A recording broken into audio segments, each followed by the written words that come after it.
നമസ്കാരം. കർമ്മ ജ്യോതിഷിക്ക് എല്ലാവർക്കും സ്വാഗതം. ചാനൽ ആദ്യമായി കാണുമെങ്കിൽ സബ്സ്ക്രൈബ് ചെയ്യുക, ബെൽ ബട്ടൺ അമർത്തുക. ഇന്ന് ഞാൻ പറയാൻ പോകുന്നത് ആപത്ത് കാലത്ത് ഏത് ദേവതയെ ആശ്രയിക്കണമെന്ന്. ആദ്യം നമ്മുടെ കുടുംബപരദേവതയും ധർമ്മദേവതയും ആശ്രയിക്കുന്നത്. എന്നാലും നമുക്ക് ഒരുപാട് ദൈവങ്ങളൊക്കെ ഉണ്ടാവുമല്ലോ. ശിവൻ, മഹാവിഷ്ണു, ഗണപതി ഇവരൊക്കെ ഉണ്ടാവും.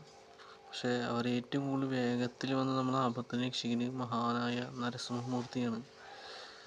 ചുറ്റിനും ആകെ ശത്രുക്കൾ വരുന്നതും ശത്രുദോഷവരുകളും മറ്റ് ദോഷങ്ങളാകെ നിൽക്കലും ഒറ്റപ്പെടലും വേദനകൾ അനുഭവിക്കുന്നവർക്ക് നരസിംഹ മന്ത്രം നിത്യം ജപിച്ചാൽ ആളുകളൊക്കെ ദോഷങ്ങൾ മാറിച്ചു ദൈവാനുഗ്രഹം വർദ്ധിക്കുകയും ചെയ്യും.